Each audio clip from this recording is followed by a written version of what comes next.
Today's episode, Trending Tuesday here. If you're watching this as a rebroadcast or a replay, just fast forward through this. This is where we get set up for the show, so thank you for joining us. I know we just got started, so this is kind of boring.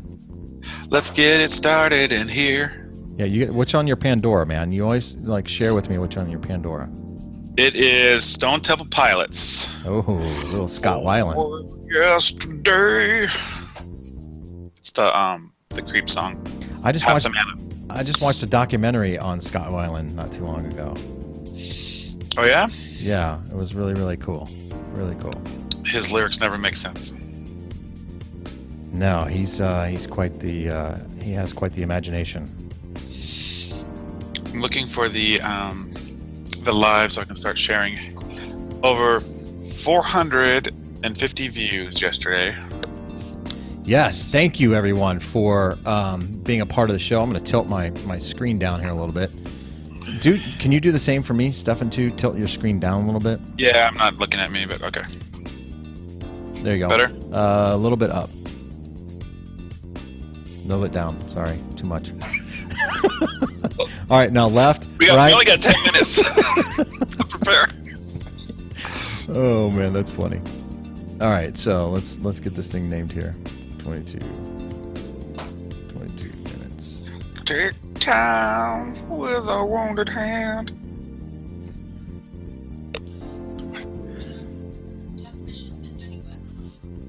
Yeah. Just on the weekly, let me know what we spent. Because we have about 7,000 in there right now.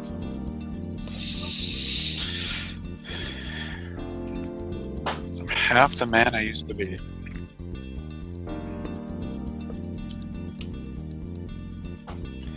Start sharing.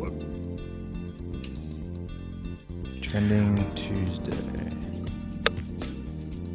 Are we doing a hashtag?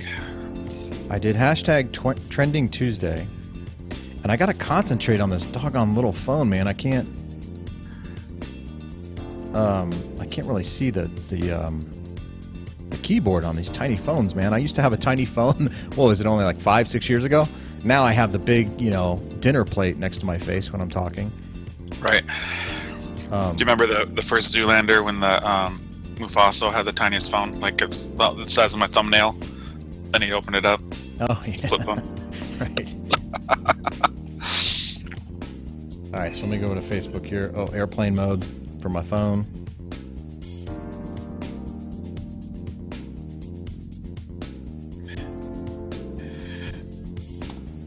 We'll get this thing shared and get this started. Hey, thanks everyone for participating or being a part of the show or watching us here on the show. This is the pre-show. We got about 6 minutes till kickoff. This is Trending Tuesday of 22 minutes with Jayson and Stefan.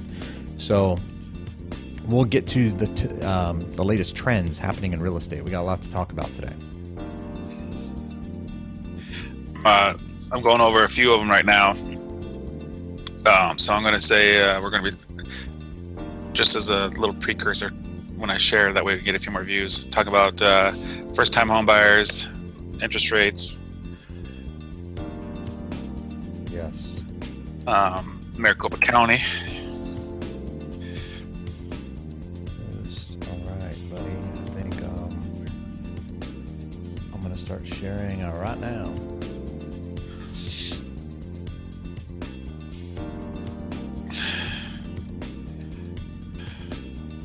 Okay, it's going. Sharing. I think. We'll see.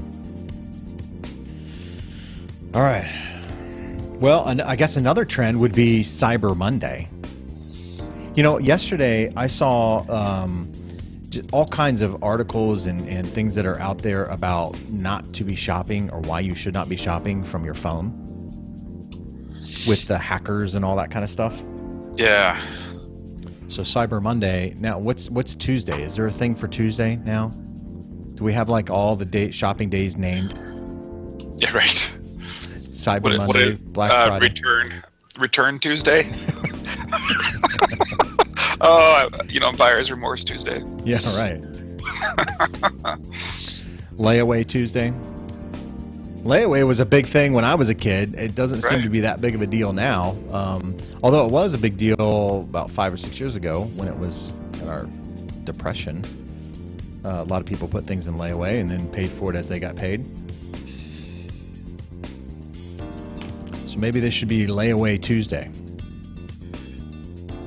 Layaway Tuesday. We'll start that hashtag. We'll start that hashtag trend. I guess in political news, a lot of still, cabinet trends that are happening, or maybe not so much trends, but a lot of people talking about who can be what at what time and how that may impact things. Hey, I saw, a big thing, obviously, Fidel Castro and his passing or whatever in Cuba. I saw some pretty. Did you know that? How long ago was that? I feel like Dumb and Dumber with the Are man you on the moon serious now. right now? It's probably. It happened on Friday. He passed away on Friday. Oh, wow. Which was Black Friday, right?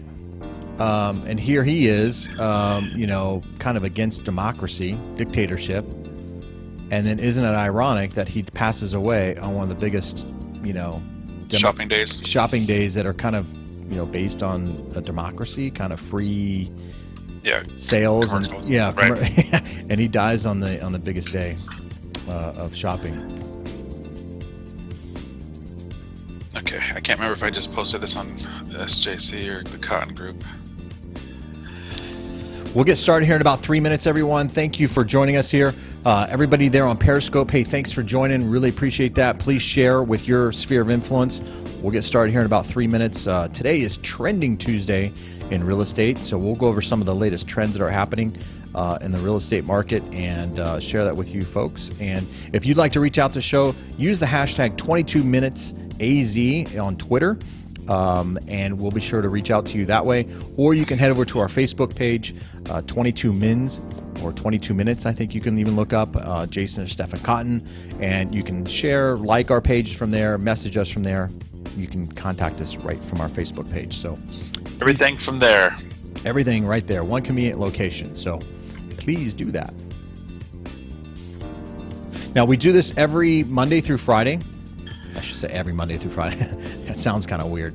We do this Monday through Friday at 9 a.m. Arizona time. So right now it's currently Mountain Standard Time. So if you're watching us from other parts of the country, it's Mountain Standard Time right now. Arizona does not change time zones. And I'm waking up now and it's dark out and I hate it. I'm not used to that here in Arizona. Never get used to that. Never get used to waking up early. Uh-huh. Just a lot of the workforce that gets up like at 5. I know. I'm an early bird, man. I get up early. I am an early bird, but I go to sleep early too, though. Oh, lame. I am lame. I'm a Friday night snore. Oh no. Hey, before the timer clicks down, I'm gonna freshen up my cup of coffee. You got a minute, man. Got a minute. All right. Remember, I only need 40 seconds. All right. All right. Well, everybody, the person you're listening to in the background there, that's Stephen Cotton. He's my partner here, partner in crime, if you will. He's a realtor out in Goodyear, Arizona. And so he does this show with me. I'm the lender, Jayson Bates. Been doing it now for 24 years. So I'm the lending part of this, and he is the realtor part of this show. So two different perspectives on things. He was in the background there, pointing to his coffee cup.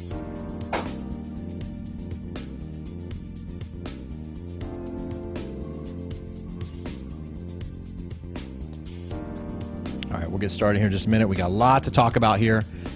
30 seconds to go.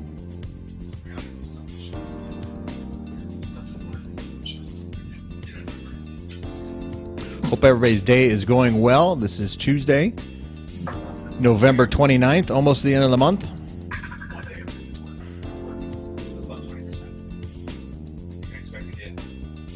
All right, he's getting ready here. We'll get this thing going. Stefan, get with me here, buddy.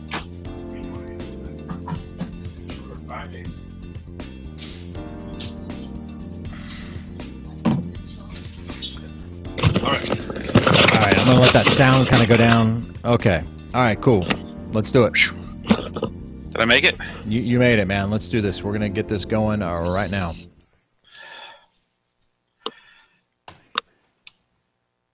All right, hello, everyone. Welcome to today's episode of 22 Minutes with Jayson and Stephen Cotton. Really appreciate you joining us today. If you would, please head over to our Facebook page and like and share, subscribe with your friends and family. You can message us to the show, so if there's something you'd like for us to talk about related to real estate, we certainly would love to do that. And you can do that by just sending a message there on our Facebook page. And as always, if you're looking to buy, sell, or refinance a home here in the state of Arizona, we certainly would love the opportunity to earn your business. So please reach out to us. We'd love to help you out. All right, cool. We would love to. There is the face with the voice. So now everyone who was watching the pre-show can now actually see Stephen Cotton there in the flesh. Right. And if you'd rather not see me in the flesh, just rewind back to the pre-show. Yeah, or hit pause and, whatever. Right. Close one eye. Close one eye. Close one eye. Exactly, man. So this is Trending Tuesday, and I got a little, we're going to do the, well, but before I do that, let's do the tweet quote of the day, which I think is kind of appropriate here for today. So let's get that. They always are.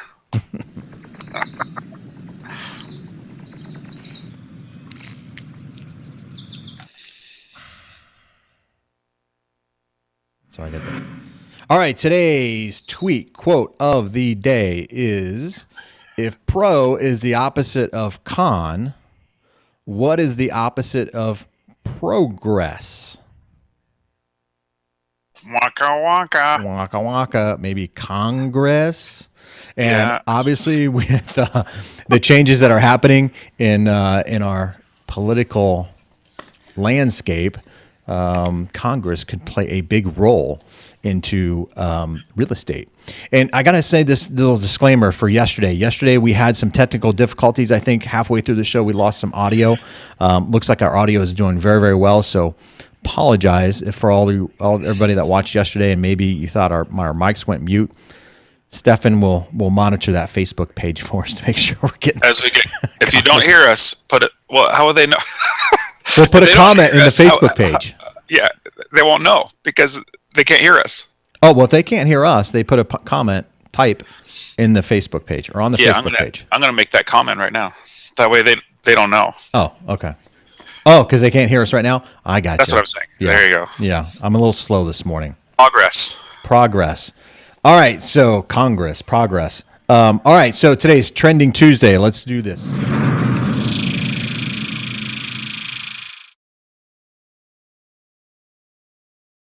Okay, all right, cool. There's our little intro to Trending Tuesday. I had fun making those things, man. I think they're pretty cool. I haven't seen it yet. Give us the likes. Give us the likes if you like these little intros to our segments here that we're doing. All right, so Trending Tuesday. Let's first and foremost, the big gorilla in the room, rates, interest rates. What are they doing? Why are they going up? They've gone up dramatically. Now, they're still hovering around the 4% rate right now, which is actually historically very, very good. But you may be asking why? Why aren't they at the 3.25 or 3.5 that they were, pre-election? And the short answer is that the market, secondary market, really likes some of the things that Donald Trump has said to help bolster or improve the economy. And so as the economy goes, so do rates. And that's why we've seen a big increase in the Dow Jones hitting record markets. I think the Dow Jones, S&P, and the NASDAQ all hit records all in the same time, which is kind of unheard of in historical perspective for the markets. So some of the things he's saying, bringing jobs back, getting people back to work, these sort of things help the economy, which is going to help housing. It's going to help everything. And I think if the economy's humming along, everybody's happy. I don't think anybody can criticize that. So as a result, some of the things he's saying and some of the policies that he wants to put in place and how quickly he wants to get them done, this is why we're seeing this jump from 0.5% in rate, which seems like a lot in a very short period of time, which it is, but historically it's still very, very low. Well, So, I think the reason why it feels like a lot is proportionate wise. If you're 3.5% and you go up to 4%, that's like almost a 20% increase, right? yeah, On your rate. right. But really, it's so low that I know. um, yeah, it's just like the fat guy on The Biggest Loser losing 4 pounds that week. It's just like the proportion doesn't matter as well as the Right. you know the 140 pounder losing 4 pounds, I guess. To I kind of go ahead. Finish that thought. oh, just to kind of to finish that thought, or to kind of explain that people are freaking out because it's 4%, but guess what, guys? It's way below 5%. So let's focus on the positive. Yeah, absolutely. We'll focus on the positive here because I think that rates will start to level off. They already have. In fact, yesterday I saw a midday rate improvement, meaning that rates actually kind of edged down just a hair. So we'll see if that trend continues. Hopefully it will. Hopefully that trend will continue and kind of level off. We always have this kind of over anticipation a little bit, and then once the dust settles, then we'll get into a more predictable kind of rate gauge, I guess, if you will. The next thing that I want to kind of talk about here is first-time homebuyers. Yes. First-time homebuyers, there, and this isn't prediction Tuesday or anything like that, but this is trends. Right now in Arizona, I know I deal with a lot of first-time homebuyers. Me too. A big part of my I guess I don't want to say my community, but the big part of the business that I do is first-time homebuyers. Every damn day. Yeah, right. A lot of first-time homebuyers, right? And so Yeah. that is predicted to go actually up in 2017. So that trend is actually likely to possibly even double. I think the stat that I saw yesterday, it was 37% of first-time homebuyers made up the market this year. Next year, it's predicted that 52% of them will make up the market. So First-time homebuyers. just for me, it means a couple of things. One, I do teach a class once a month, but I should probably start teaching more than one class, the first time homebuyer class. And Jason, you're welcome to participate in these first time homebuyer classes because I do get a lot of lending questions. Yeah, Um, love to. but so we do a first time homebuyers class, but 52%, when we flip houses, and I'm kind of going broader here, but when we flip houses, we can't do an FHA loan for 91 days. That's called the flip rule, or the 91-day flip rule, meaning that if I bought a house today, November 29th, I can't put it under contract until December 29th, January 29th, February 29th, until there is no February 29th, March 1st. Leap year. About March 3rd is when I can finally sell it to an FHA buyer. So if half my buyers next year are going to be FHA, I got to keep that in mind when I'm fixing and flipping a home. Yeah, absolutely. And sellers too, right? Sellers, you got to think about first-time home Right. buyers. We talked a little bit before, first-time home buyers. The average age of a buyer, first-time home buyer, I think is like 33, 32 years of age. Well, that's the millennial age, right? And what do millennials like? They like the internet. We talked about this a couple weeks ago about your house being connected or being a smart home or having high-speed internet access, those sort of things. So if you're looking to sell your home, it might be wise to invest and see whether or not your home can be retrofitted or, be a little more, I guess, in tune with a millennial generation. What if we started making our homes like a smart homes? All the doors, the windows, the thermostat, all by your phone. Yeah, right. My speaking of which, my neighbors have lights, Christmas lights that they operate with their phone. Yeah. So there you go. Okay, the next thing here too is some stats here on Phoenix and these trends here that are kind of going on. So Stefan and I were talking about this prior to being on air or whatever, but the median sales price here in Phoenix, Arizona, meaning the average sales price in Phoenix, Maricopa County, is $202,000. According to this report, it may be different. You get different reports. It's going to vary slightly from report to report. But this report here says $202,000. Median sales price per square foot is $126 per square foot. And 202 is what I see over here on the west side all day long. $200,000 seems to be people's budgets, 190 to 225. The payments in there range at 200. You're looking at about 1,400 with an FHA, give or take, from my experience. Mm-hmm. depending on what the rates are today. But that's what 1,300, 1,400, somewhere in there with the HOA. But I think it's interesting, and I don't know if the numbers show for new builds, and maybe that's where the caveat is, because the new builds are going higher than the average sales price. So this might be resale numbers. Mm-hmm. But $126 a square foot, dang, that means that if I did the math, and I did the math, it's about before the show. Yeah. Nice work. You're right, smart. Yeah. It's about an 800 square foot house that's selling for 200,000. That's ridiculous. That doesn't seem right, because our house is over here on the west side. You can get about a 1,600 square foot house. You can get a 2,000 square foot house in Buckeye for under 200,000. But so this 800 square foot house is like in the historic district, probably fixed and flipped, refurbished, to get that kind of price. Because 800, if you're telling me the average price is 200 and the average price per square foot is 126, then that tells me the average house is 800 square feet, which doesn't make sense in my world. Yeah, right. No, it doesn't make sense in my world either. Median list price is $154 a square foot. Median list price is $309,000. So there's a $100,000 difference there between a median list price and the median sales price, which tells me that values are probably going to go up, I would think. Well, what it tells me is that people are overpriced. That could be too. Good point. Right. It's not, I think I have a sound effect for that. I don't know if this is it. I don't know if that's it. Maybe it didn't play. Okay. I don't know. Okay. Yeah. If it was, you nailed it. If not, then it said good call. Good call. Good call. Oh, yeah. Is the sound effect. Well, it could be a couple things. So, we have had a little bit of a stagnant. I'm looking at my notes when I'm looking to the to my shoulder there, but it could be that the market slowed down a little bit. People are expecting a $300,000 sales price when in reality their house is only $225,000. And I'll add this little caveat and we'll keep going. But I looked at a house yesterday for an investor with an investor.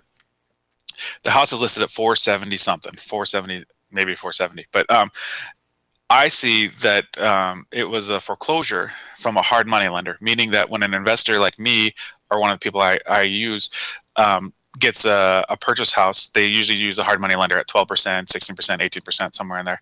But they have to put 20% down. So these guys put 20% down, and the hard money lender owed $373,000. He wrote the check for $373,000, so the other guy put in $70,000. Well, the guy foreclosed, meaning that maybe he missed 3 payments. Sometimes you only need to miss 1 payment with a hard money loan, and they can start the process. Right. It's a little different, but the hard money lender took the money, or took the house back, and now they're trying to sell it for $470,000 when their note was for $377,000. So I called the listing agent up and I said, hey, we're going to write it for $360,000, knowing that they're going to probably sell for about $377,000 plus commissions. And then we're going back and forth at $440,000 right now, and the house isn't even worth $440,000. I mean, wow. It's killing me. Like, lower expectations, man. Yeah. Yeah, there's still the unrealistic expectation that's out there, and part of that is the responsibility of the agent, the investor. That was another thing that I wanted to touch base on, which kind of brings us a little bit full circle here, is the amount of investors here in Maricopa County and whether or not that trend will continue. Right now in Maricopa County, we are ranked number 1, the Phoenix metropolitan area, ranked number 1 for the number of out-of-state investors who own properties here in Phoenix, Arizona. We're number 1. We're number 1. Yeah, we are number 1 in that category. And that number, just to give you some perspective on this, Maricopa County, Phoenix, Arizona, 253,890 properties are owned by out-of-state investors. And then the second one is Los Angeles County at 199,190. So from 199,000 properties, and you got to think, Los Angeles, it's huge. Right? I mean, that's a big metropolitan city. Right. And here we are, Phoenix, not too far away, 4-hour drive away, 5-hour drive away. And we're, 50,000 properties are owned. More, 60. Yeah, $60,000 or 60,000 properties owned by out-of-staters here in Arizona. So that's a big number. That is a big number. And you know why that is? I mean, there's a lot of reasons why. One, we were number 1, 2, or 3 for the worst market 6 years ago, right? Yeah. So savvy investors knew that there was an opportunity here to pick up houses for $30 a square foot or $40 a square foot, which wasn't uncommon. And if they bought and hold, then hopefully some of them are selling lately to get the benefits of buying 5 years ago and gaining all that money. And then in as well as in LA. Now, if you're buying houses in LA, an investor in LA buying a $600,000 house, right, Right. versus a $80,000 house here. Right. It'll be interesting to see if some of these out-of-state investors decide to start unloading some of these properties, because some of these investors, out of that 253,000, maybe only 100,000 of are actually people. So they may own Right. more than one investment property. They may start unloading those. There's been that talk over the past few years of investors unloading properties and what that would do to the value of homes here. They call that part of the shadow inventory. But the other Yeah. the other thing to add to these out-of-state investors, I think some of them are defined just because they have a PO box out of state. We have a lot of snowbirds. We have a lot of part-time residents. Yeah. So I would think that of that 253, a portion, at least a quarter, is people from Michigan or Montana or New York that's coming down for the winter Yeah. because they bought those houses at 80K or 100K. Yeah, absolutely. Absolutely. I mean, you couldn't beat it. And with their low interest rates and everything like that, they're getting a great rate on their return for the rent. We've talked about rent. And I don't know if that trend's going to continue as far as rent goes and the increase in rent and how expensive rent is. We'll see. We'll see as far as that goes. Now, the other thing that I want to talk about here a little bit is these fix and flips. We talked about investors, how much they own. This is right in your wheelhouse, Stefan. There was an article here that I saw from a local realtor that said, look, the days of fixing and flipping a property and just, I mean, we had investors here who would purchase homes, not touch the property, and flip it for a profit. Right. It was crazy. It was insanity what was happening. Then it went to, hey, all I got to do is throw a fresh coat of paint on the property, flip it, and I'll make $20,000 or whatever. It may be more, $100,000, depending on what you get it for. Now it's kind of transitioned into, hey, we got to put really nice stuff in here. We got to make this thing really shine if we really want this property to sell. So talk to us a bit about that. Yeah, we call it lipstick on a pig back in the day, where and where it's paint and carpet. That's all you really had to do, and maybe stage it. Really, I tell a joke over here about why women wear makeup and perfume. Why is that? Because they're ugly and they stink. Obvious? So, it's that obvious? So when you right, obvious. Captain Obvious. I don't have that sound effect. Right, not yet. But but back in the day, when it was lipstick to a pig, you could pick up these houses, and I talked about it. 300 houses a day were going at the auction. So if you were an investor, you could just pick a couple of your favorite subdivisions, and there's a good chance that one or two of those houses are on the market today or throughout the week. Now, and these houses that were being foreclosed on were houses that were built in 2007. They're being foreclosed on in 2011.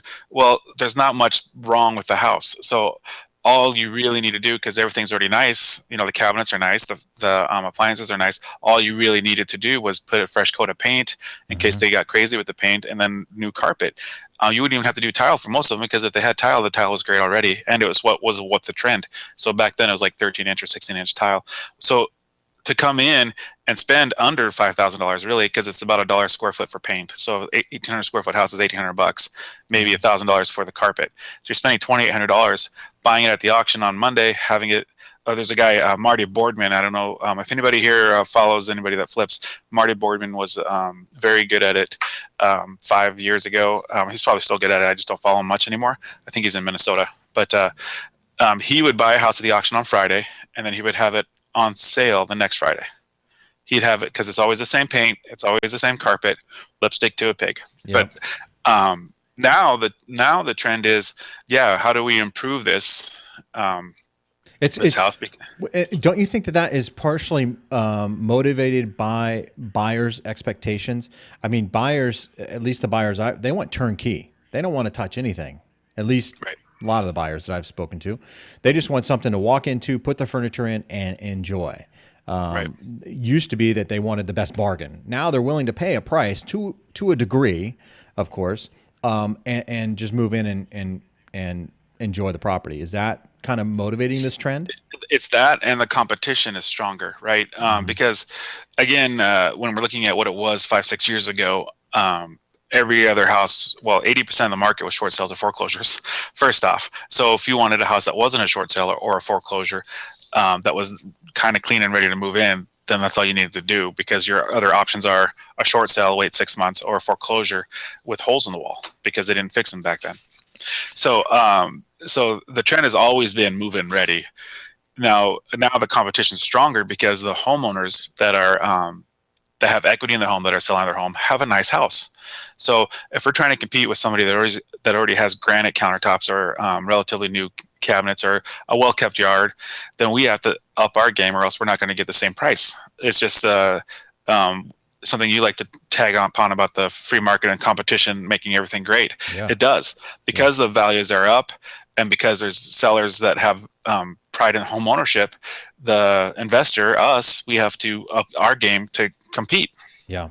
Yeah. No, good point. Good point. And so that was the other thing too that this article kind of tagged onto, which was the realtor needs to start thinking like an investor. And we were talking about this a little bit, and we got about a minute left here, and we'll wrap things up. But that kind of surprised me. That comment really kind of surprised me a little bit, because as a realtor, if I'm a realtor and I'm advising my buyers to purchase a home, I always tell them, hey, think like an investor. You don't buy a 1-bedroom home and then try to sell it to somebody who needs a 5-bedroom home, right? So you got to think about the market and what you're going to do as an investment from the investment perspective. So it kind of struck me that even needed to be said. It was kind of like the period at the end of a sentence for me. Well, I think it's a two-part thing. One, yes, you're a buyer, you're a homeowner, and you're going to probably gain equity in the property. And then when you're ready to sell it, how much can you sell it for? Right. That aspect, but also the aspect of, as an investor, can I buy 2 properties? Can I buy 3 properties? Right. If I have 20% down, can I do my first one with a DPA, and then my second one with a 15% down? Right. After I get that DPA, start thinking like an investor in the sense that you can get more rent income than your mortgage payment. Yeah. That has not changed at all.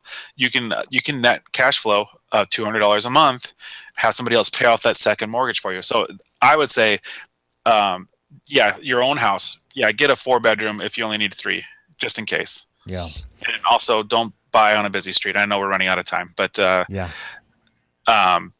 the idea is, why not get 2 or 3 houses today at under 5%? So. Absolutely. Diversify. Absolutely. All right. Good advice. Good advice. All right. This is going to wrap up today's Trending Tuesday episode of 22 Minutes with Jayson and Stefan Cotton. So thank you very much for tuning in. Please like and share our Facebook page. Follow us on Twitter. Right above us here is our Twitter handle, so please do that.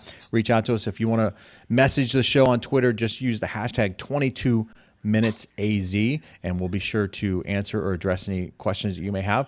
Go over to our Facebook page and message us directly from there too. We had a lot of viewers today, so if there's some parts that you liked and I wanted to add on, feel free to make a comment and talk about it too, and we'll keep the conversation going. Yeah, we love feedback. That's how we improve the show. So we need your feedback. And as always, as we say, try to say each and every episode, if you're looking to buy, sell, or refinance a property here in Phoenix, Arizona, we certainly would love the opportunity to earn your business. So with that being said, let's go ahead and wrap the show up, and we will see you all tomorrow on Wacky Wednesday. Wednesday, where we try to bring some funny aspects of real estate, funny pictures and stuff. So be sure to tune in tomorrow. All right, laugh with us. Yeah, and laugh with us. Take care, everyone. Have a great day. Thanks, guys.